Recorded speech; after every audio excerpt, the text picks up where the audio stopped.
A chill crawled up my spine as I stepped through the old front gate. The house had been empty for years, yet every corner whispered secrets, and the dust on the floor seemed heavier than it should be. I had never believed in ghosts. Not really. But tonight, something was waiting.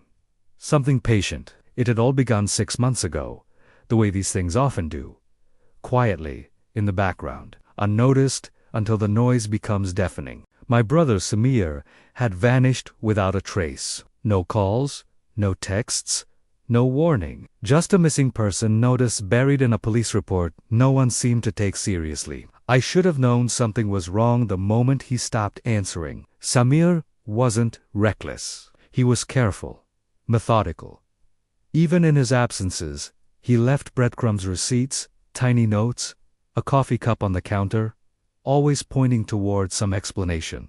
But this time, nothing. No pattern. Nothing.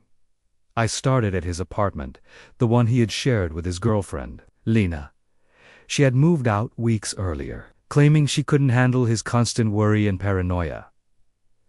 The apartment smelled of old coffee and stale air. I sifted through his things, every drawer, every notebook, every half-filled journal, and then I found it. Alice. Names, dates, cryptic phrases, words like watch, follow, soon. Each line had a tick mark, precise, deliberate, like a map only he could understand. My hands shook as I traced the lines with my fingers, trying to decipher them. The next clue was a small USB stick hidden behind a painting. I plugged it into my laptop. Files, videos, mostly. Footage of strangers, people walking down streets, entering buildings, making phone calls, and in the corner of each frame, a tiny timestamp and location. Samir had been tracking them, not out of obsession, he had been protecting them. And then there was the last file, one folder named simply, Me. I clicked. The screen went black. A face appeared, his face, eyes wide, frantic, whispering into the camera.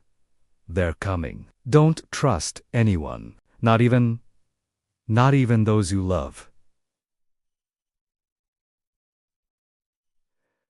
The feed cut abruptly. I replayed it, hoping I had imagined it. But no. The fear in his voice was real. I tried the police again. They gave me the same answers. Missing person? No leads. Check back later. But I couldn't wait. Samir had always been the calm one. If he was afraid, I had every reason to be. Days later, I traced the locations from the videos. Each place led me to a network of abandoned warehouses, empty offices, and shuttered cafes. And always, there was someone watching. Or someone pretending not to watch. That night, I returned to the first warehouse on the list. The air was thick with damp and decay. Every step echoed like a drumbeat in a funeral march. And then I saw a figure crouched in the shadows, hands white-knuckled around a metal pipe. "Who's there?" I demanded, trying to sound braver than I felt. A low laugh. Familiar? Too familiar. "Rana." The voice hissed. My blood ran cold. I didn't recognize him at first, but the shape, the movement. It was someone I had once trusted, someone I had called a friend. Adil, my oldest friend. My confidant. "I didn't want you involved," he said. His voice was calm, too calm, like a predator who enjoys watching fear bloom. "Where's Samir?" My voice cracked. Adil smiled, just a twitch at the corner of his lips. "He's learning, just like you are now." And then the realization hit me. This wasn't about theft, or revenge, or money. This was a game. A test, and we were pieces on a board only Adil could see. I didn't run. I couldn't. I needed answers, and I needed them now. Why? Why him? Why all of this? I demanded. He stepped closer, the shadows making his face harder to read.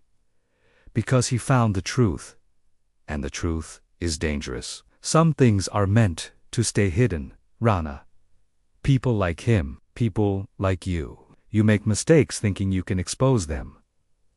I noticed the small notebook in his coat pocket, the same kind of notebook Samir had used. My pulse quickened. Every move, every breath, every glance mattered. I had to be smarter. I had to outthink him. I don't want to be a part of this, I said, voice steady, though my heart pounded. Adil laughed, a sound without warmth. You already are. He dropped the notebook on the floor and stepped back. A choice?